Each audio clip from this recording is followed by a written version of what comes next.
Mayor, thank you so much. Last time you declared officially you were going to contest. One, for Northern Uganda NRM Vice Chairperson. Two, you said you have served people of Koboko municipality as mayor. Now you want to go to parliament. Today you've held prayers. What is the purpose of this prayer? Okay, thank you so much. The purpose of the prayer is the first step in the roadmap towards the management transition.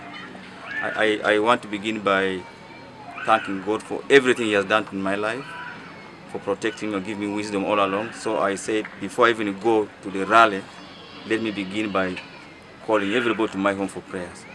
This is the roadmap. So today I'm very, very excited that I've started with thanking God by praying, inviting everyone to my home. The next step is I'm now going back to the village where I come from to ask my mother and my people in the village. And then I come back and have an open rally where I'll share with people and launch my manifesto. So basically this is part of the roadmap. And I think I've done it, and I want to thank God for it, and I want to thank everybody who has come in their numbers to come and celebrate with me, share my experiences, and above all to thank God. And I'm also trying to do the fulfillment of the Bible, that the fear of the Lord is the beginning of wisdom. So I want to seek for that wisdom by first fearing Him, and the only way to fear Him is to invite everybody in my home to come and we pray, and I want to thank God that has been done. With the aspect of Koboko municipality transforming so quickly, some people would still think you would remain as mayor, but now you've taken a step forward. Do you think this same community that made you a mayor will be able to push you as a member of parliament? What has been your findings on ground? The finding has been fear. People love me, people want me to remain here as the mayor, but they don't put the other side of the coin, that I have to grow my career. I have been here for 10 years, which is reasonable enough for me now to hand over to the next batch of leaders who are going to come. So basically it's a pursuit of career. I want to pursue my political career after serving for 2 years. And remember when I declared, I said I'm a two-term office politician. And even if I contest for mayor again, I will win, I know. But it's not a matter of just winning and then I become unhappy. I want to have new challenges. I want to try to see if I can take my ambition, my dream, to a level where it can help Koboko in a bigger way. So basically I feel Koboko has become small for me. And all the ideas that I have for Koboko are done. I don't have any new idea now. So okay, I want to go for new ones. What are some of those ideas which have inspired you to go ahead with that? What are those you feel that you have fulfilled in Koboko municipality according to the manifesto you had? First of all, the ones of Koboko now has a lot of capacity. Two, Koboko is very visible, both national, regional, international. Is the reason we're getting a lot of funding, outside external funding, a lot of money comes to Koboko. And then the third one is, I have really groomed a number of people, a number of young people who cannot take off from me. That if I don't make way for them, they will simply come and challenge me over things which are really not necessary, and yet I'm supposed to leave them. They are not good enough to be on their own. But now what has inspired me is I realize I can do more for Koboko than at local government level. So I now want to go for the national politics, and with one agenda, to go and begin to advocate and make noise in the floor of parliament for Koboko to be considered as one of the potential municipalities for a city status. There is a program for considering border municipalities to become cities. Who's going to make noise? I have been a mayor for 10 years, and I've already prepared myself. I've prepared Koboko structurally for that, and I know the requirements of a city. I have done it all. The only thing I'm left with is to come up with the urban expansion plan for Koboko. How do I plan beyond the current boundaries to increase the size of the land? I've learned from other cities where cities are created and then they say you expand. I want to go with already an expand, a city that has been expanded. So I want to go to parliament with my documents for the fiscal plan of Koboko City under my armpits. It's the first document I'm going to have before I can have the constitution of Uganda in parliament. Because as soon as you take your oath, you'll give any constitution. But the first document I'm going to go to Parliament of Uganda, the 12th Parliament, is to go with my documents for the city. If I can achieve the city, that's all I need. I would have created for myself a job. I can take one of the divisions and become the city mayor there. I can come back and be the first Lord Mayor of Koboko City and grow it. And I really want to say this.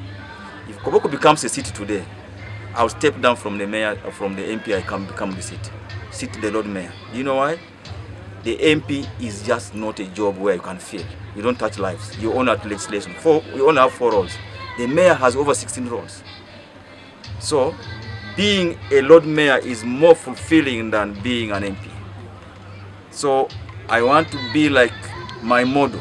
My role model in this country is Norbert Mao. Norbert Mao, the current Minister of Justice of the Republic of Uganda, is my role model. Mao went to Parliament of Uganda. From Parliament of Uganda, he came back to Gulu City, to Gulu District, as the member of AC5 chairman, and then eventually he left. But Gulu City is a creation of Norbert Mao. He came from Parliament to come and create Gulu City. Today Gulu is a city because of this kind of leaders. I am ready to come back from there and head the city of Koboko as the Lord Mayor. So basically I am going there to create jobs for my people, so that instead of us having only 1 MP for Koboko municipality, we can have 3. Koboko will have like 3 MPs. And I want to give you my dream. It's this. We want the whole of Dranya sub-county to become Dranya division, part of municipality. We want the whole of Media sub-county to be turned into Media division. So if we have Dranya and Media combined, we will divide Koboko as this. We will put Dranya division together with the South division and half of West. We shall call it Dranya City division. It will have 1 member of parliament, like the current member of parliament of Charles Ayume. It will have a mayor like me. And then we shall have Media and South division and half of West. We will call it Media City division. It will have 1 member of parliament and a mayor like me. And then we shall have a Lord Mayor for Koboko City. And then we shall have 1 woman member of parliament for Koboko City. We will be 3 members of parliament from Koboko City alone, and 3 mayors at the division level, and 1 Lord Mayor at city level. You tell me now, why should we fight for only 1 position? So this is exactly what I'm looking at the future. Can we have 3 MPs like Arua City, 2 division mayors like Arua City, and 1 Lord Mayor like Arua City? What about the jobs? The border cities are coming. Koboko will only become a city, not political, but by preparation. So I want to go there on technical grounds instead of going for politics. Politics just be to push. But first, it should be the technical ground.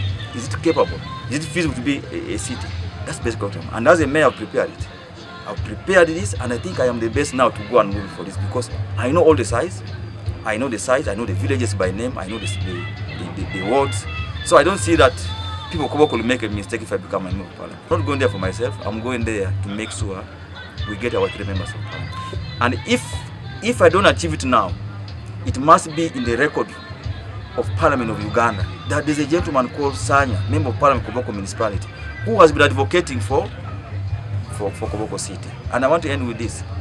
Let Francis Ayume, the former Speaker of Parliament, he so rest in peace, dreamt about Koboko Town Council becoming a municipality. Today Koboko is a municipal. Honorable Charles Ayume is a member of parliament. We thank people of Koboko for rewarding Francis Ayume with the son becoming MP. I want to dream about the city of Koboko. If I don't live to see it like the way Francis Ayume has never to see the municipality, my son will see it. So we should dream. Sometimes don't do things for tomorrow. Do it for the future generation. Today I'm a mayor because of the dream of Francis Ayume. Let me also be an MP for Koboko municipal and dream about for our children in the future. We must be a city. We can only be a city by preparation, by advocating now. And I go with this mission. My mission is 1. Koboko becomes a city. Once it becomes a city, I have so many options. Go back or become Lord Mayor. All these aspects come with socio-economic empowerment and aspect of livelihood, with the fact that we don't have a lot of garden or farms in the towns. What have you put in place to ensure your people are financially empowered? Livelihood in the city is the biggest issue. You see, fiscal planning brings more money than those markets. Cities are created by fiscal planning. Like I said, we are going to begin the fiscal plan. We will create all these livelihoods. The investors who wants to come here, but they don't have where to go. So we want to create these livelihoods. But for now, our key approach is youth skilling. Is the reason out of the funding from the European Union, we are building what they call Youth Innovation Hub. It's going to be the first in the region where we promote talent. Youths do not go to Arua to record music. We want to build a modern studio for them. We want to build a center where they can do scaling. So the only way is to equip them with skills so they can be able to have their livelihood. Otherwise, we also support the women groups, but those are just for operational. But strategically, we want to skill our youth. And what do? We want to build youth innovation hub, and we're also pushing very hard for Koboko Technical Institute to be taken by government, so that we can have more of our people skilled here, which is cost effective, than when they go to the game or to Moyo Technical or to Chambo. So the dream is there, the future is there, the money is there for us to do the fiscal planning. All we need is now to want to talk to our people to understand it. Once we have this document, we don't have to shelve it here. We need to go discuss it in a higher level. And I request the people of Koboko text me to be the one who should be the messenger, because I made it. I know it. I know it all. Nobody knows Koboko. I know local government level, regional, national. I know. Okay, as we conclude from me, maybe what lessons have you learned from being the president of Urban Authorities Association, but also, not just in Uganda? You just returned from a trip, and all this could have, taught you a bigger lesson in urban development.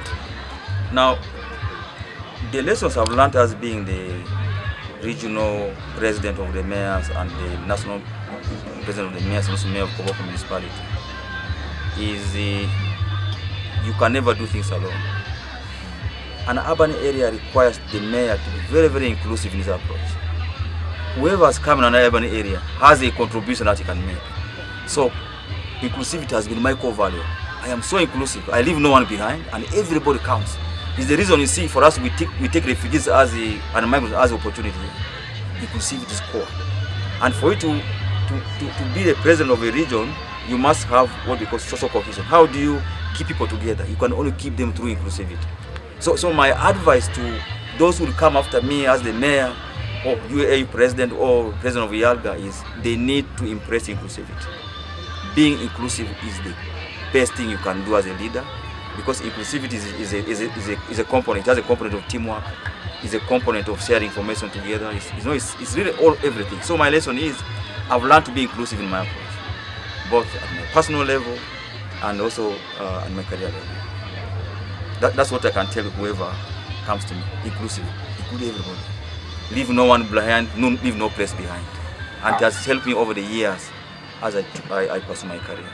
Let's look at the issue of service delivery. Many times we elect leaders, we don't see the impact in terms of giving back to the community. It could be in the aspects of road, electricity, education, and livelihood. What would you say you have vividly seen in the 10 years of Mayor Sanya's service? Thank you so much. I am Pastor Margaret Pale, Senior Pastor, Koboko Pentecostal Churches, and as well as the chairperson for Koboko Pentecostal Pastors Association. What I've seen in the 10 years of Mayor's service, according to me, is like Mayor was put there by God. Because in his service, I saw a lot of change.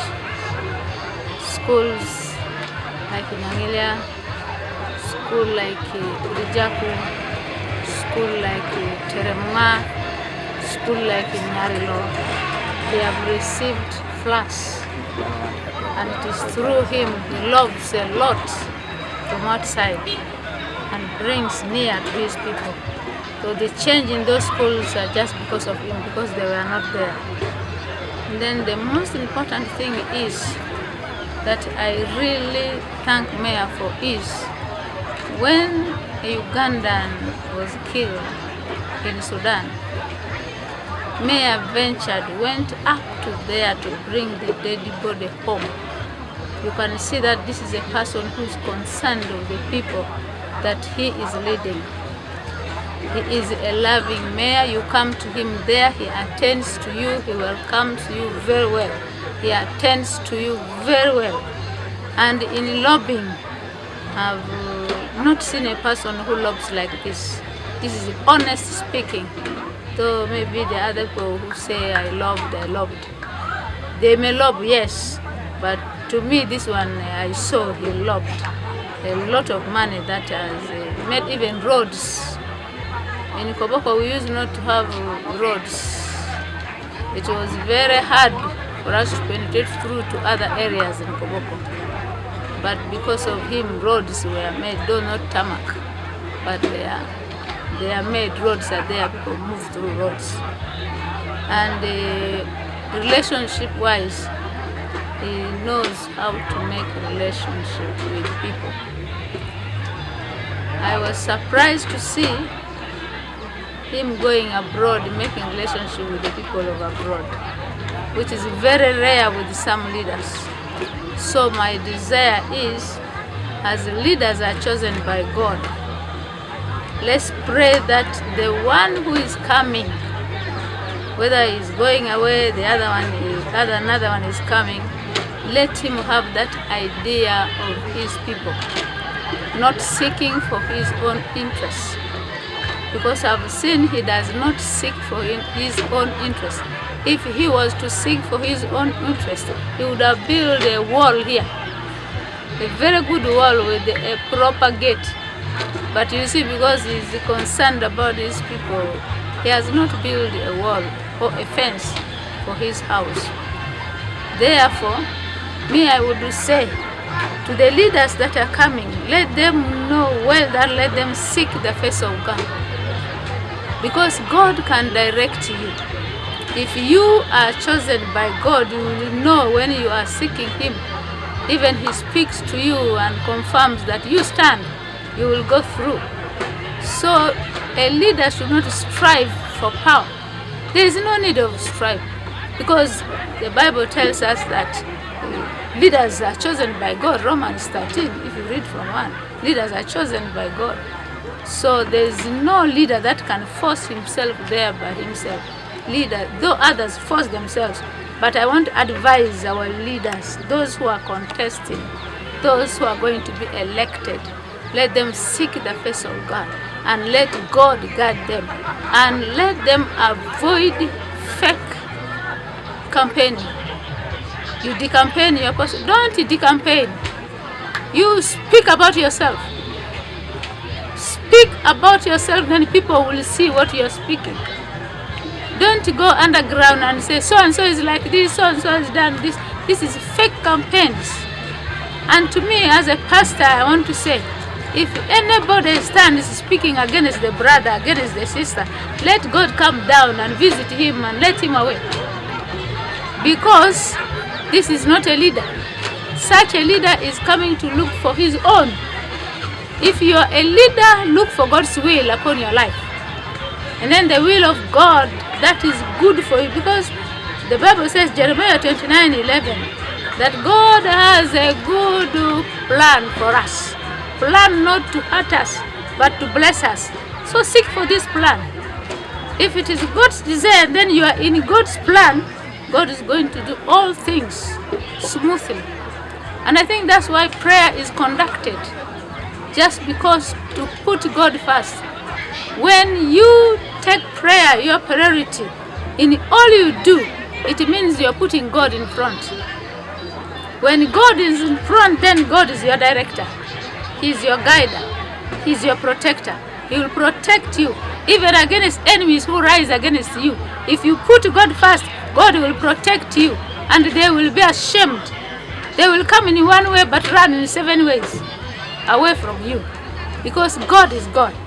And I'm not saying that I'm thanking him so much, but I'm thanking God for him, for the heart he has to consider God, to bring God home first in his life. And I pray that this will be all along his ways. And the Bible says that God meets the desires of our hearts. Right desires, but not wrong desires. God does not meet wrong desires. God meets right desires that are aligned with him, with his will. So I want to thank God so much for Mayor, and I pray that whatever he decides to do, let God weigh it for him. I cannot say let him pass, let him do this, but let God's will be done in his life. Because I know God's will is the best. Even it will lift him higher and will increase blessings and developments in Koboko if it is God's will. So thank you so much. I'm so glad, and I'm still serving God, and I pray that God will bless also you as you do this work. Start with your name. About these prayers organized by the mayor. He has openly declared he's a two-term officer, a political officer. He doesn't want to overstay. He wants to leave a space for others to also come in to serve. What would you say in the 10 years Sanya as mayor has done that some of you who want to step into his shoes can come and add on? My name is Wani Joseph Eli, also known as Abdu. Currently I serve as the division mayor, Koboko West Division. It's one of the 3 divisions in Koboko municipality. Today we have gathered here for these prayers which are organized at Mayor Sanya's home. According to the invitation, it is referred to as the Wednesday Fellowship, which is a part of the Anglican programs of the week. So today, in the Thanksgiving that is brought at Sanya's home, we learned that Sanya has served for 2 terms and intends to move forward. And I think in the period we have worked together with Sanya in the position of division mayor, we served like actually his assistants, and we worked as a team. You know, the municipal depends on the 3 divisions, both in terms of resources and also ideas. We have always worked as a team, and every success that you see in the municipality is because Mayor Sanya tried to bring us closer to him, and we managed to build a team. That's why if you hear of achievements, that is one of the reasons. He also taught us that it is not good to always be at loggerhead with the technocrats, because they are the ones who are involved in the actual delivery of services to the people. For us, we simply monitor. As we monitor, we are not supposed also to step on their feet unless they are going beyond what is approved by law. Today, Sanya declared publicly, I mean not him, one of his secretaries declared that he is going to stand for MP. So when I was given the chance to speak, because the day is his, I couldn't declare in his meeting like that. So I simply told people, I've also served as division mayor for all this period, and it is enough for me. So members, the person speaking to you is the one who is well prepared to fill the void that Sanya Wilson has left. About roads in Koboko municipality in general, previously we used to have a very big challenge that comes from government policy, which says we are only allowed to work on 1.5 kilometers in a financial year. This is in all the divisions. Because that is a very strong limitation, we opted now to join 1.5 times 3 in a financial year. We would push to 1 division, and then the following year to another division, then the 3rd year to another division. This was still not enough. As we are still pondering on the next move, government again came up with a very good innovation, which was announced by President Museveni in his recent visit, I think 2 years ago, in Arua City, where he declared that each district and municipality would get 1 billion for working on the roads. That was when we started celebrating and knew that at least we are going to do something much better. And indeed, whenever this money started coming to the municipality, it is always divided into 3, and for each division, particular works were done. It could be graveling, it could be stone pitching, it could be culvert installation and road opening. All these were done according to the need. And as I speak right now, West Division, where I head, I think we have a very good road network. Where we used to have a lot of mud, we have done stone pitching, we have done graveling. If you know West Division before, if you move there currently, I think we are doing much better. Yet it is the division with the smallest package of resources if you compare to the other two. On roads, this is one of the things I'm proud of, because I did not give the engineering department time to sleep. I did not give the Department of Natural Resources time to sleep. We have planned our roads, we have pegged. Most of them are waiting just waiting for opening and so on. Why we are going at a slower pace is because this 1 billion is not released once. It is released quarterly. So for the quarters that we have received, we have already done a lot of work, which is very evident on the ground. Thank you very much. Maybe lastly, what are some of the tangible achievements you're living in a Koboko West Division to go for another challenge?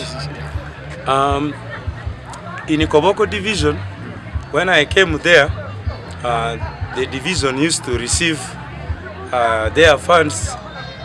They used to collect their funds and then forward 50% to the municipality and retain 50%. Municipality will return 30% equalization grant as the law permits. However, when I came into office, we are faced with a very new challenge, where central government decided to change everything, that after collecting your taxes, your local revenue, you are supposed to deposit into the accounts of Uganda Revenue Authority. It goes to the central, you wait again, you request for it, so that the municipality requests for it. When the municipality receives, again the division requests for it. I found it as one of the biggest challenges, but we have worked through thick and nail, sometimes even to borrow money from individuals to make sure that the division runs. This is one of the biggest achievements that I've seen there. If we are not innovative, the division would have collapsed to be open. Now, maybe just to add on that, when you look at West Division, it is one of the poorest divisions in terms of resource. The divisions really struggling, not like other divisions. Maybe what are the possible ways that the division can improve in terms of maybe having some maybe ways of generating money for the division? The first thing that we have ventured into is to carry out massive mobilization and the sensitization of the taxpayers, because government also introduced what is called the integrated tax system, where when these monies are collected, I mean, we don't collect as division. We sensitize the people, we give them the account numbers of the division so that they go and deposit this money into the bank. It is not collected by our tax collectors. So that one is supposed the big threat, and what we have come up with is to carry out that massive sensitization and mobilization so that our taxpayers begin to go to the bank by themselves without being followed. This is one of the biggest things we are doing. And then secondly, we actually have a market. It was dubbed the satellite market. This market, we constructed it with the help of the main municipality, and this market currently faces a big challenge from a nearby market which is across the border, the popular market called the Barrier. So because this market, the idea of this market is not working, is not giving us revenue, what we have thought of is we have engaged some investors whom we hope are going to bring a large fish market there, like the ones in Arua. But when this market is brought there, our hope is that Congolese are going to come to our market and buy this fish. Congolese are going to come to that market and buy different products. Actually, we have also talked to the Indians. they are going to take some of their products and sell it near that market, so that the market is actualized and people come to sell there. These are some of the things we believe are going to enhance our revenue there in West Division.